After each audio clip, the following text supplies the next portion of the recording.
Você já ouviu falar do jogo do elevador? Dizem que, se você seguir uma sequência específica de andares em um prédio de pelo menos 10 andares, pode acabar entrando em outra dimensão. Mas essa história não é sobre um jogo. Isso realmente aconteceu.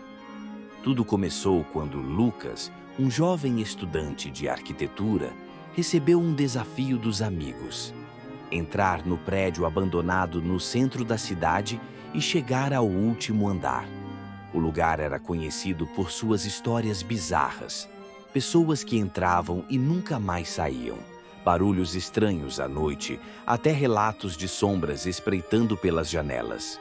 Lucas, cético e corajoso, aceitou na hora, pois ele não acreditava em fantasmas. Mas deveria.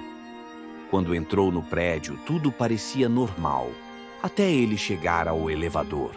O painel digital piscava de um jeito estranho, como se estivesse funcionando sozinho. Mesmo assim, ele entrou e apertou o botão do 15º andar. As portas fecharam e o elevador começou a subir. No 4º andar, ele parou. A porta se abriu. Ninguém estava ali. Lucas apertou o botão novamente.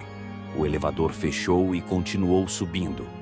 No 7º andar, ele parou de novo. Dessa vez, uma mulher entrou.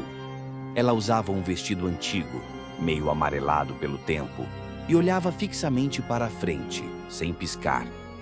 Lucas tentou puxar conversa, mas ela não respondeu. Apenas ficou ali, parada, imóvel. No 10º andar, ela falou pela primeira vez: "Você não deveria estar aqui." Lucas ficou gelado. Tentou apertar o botão do térreo, mas o painel não respondia. O elevador começou a subir sozinho, cada vez mais rápido, até que... Puf! As luzes piscaram e tudo ficou escuro. Quando as portas finalmente se abriram, Lucas percebeu que não estava mais no prédio que conhecia. O corredor à sua frente era infinito, com portas que pareciam se estender para sempre. O ar estava pesado e o silêncio era opressor. A mulher olhou para ele e disse apenas uma coisa: "Agora é tarde demais." As portas se fecharam atrás dele. Lucas nunca mais foi visto. Seus amigos chamaram a polícia, mas as câmeras de segurança mostraram algo bizarro. Ele nunca entrou no prédio. O que aconteceu naquela noite? Para onde o elevador levou Lucas?